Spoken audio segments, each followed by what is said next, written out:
নমস্কার বন্ধুরা, দীপাস কিচেনে আপনাদের সবাইকে স্বাগত। আজকে আমি ছোলার ডালটা করব। ছোলার ডালটা সেদ্ধ করে নিয়েছি অফ ক্যামেরায়।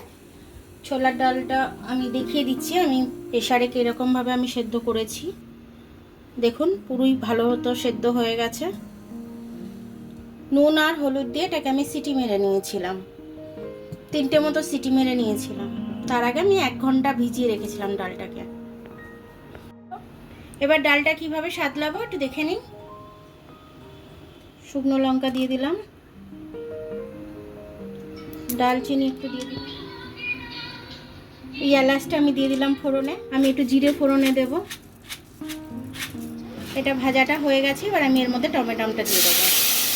3টে মতো টমেটো আমি কেটে নিয়েছি। আমি টমেটোটা দিয়ে এরকমভাবে ঘেটে নিচ্ছি আমি। দিয়ে আমি ডালটা দেব, একটু গুঁড়ো লঙ্কা দিয়ে দেবো আমি। এটা আমার কষা হয়ে গেছে মশলাগুলো দিয়ে, টমেটোটা দিয়ে। এবার আমি ডালটাকে দিয়ে দেবো।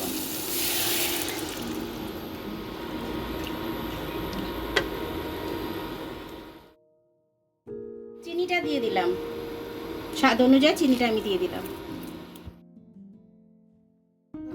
দেখুন বন্ধুরা, আমার ডালটা কিন্তু হয়ে গেছে আর খুব সুন্দর খেতে হয়েছে।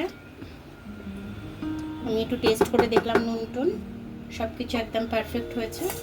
তো আমি এটাকে এখন নামিয়ে নেব। ছোলার ডালটা কিন্তু বিয়েবাড়ির মতো হয়েছে, একদম বিয়েবাড়ির মতো করে স্টাইল করে বানানোর চেষ্টা করেছি, ওরকমই হয়েছে।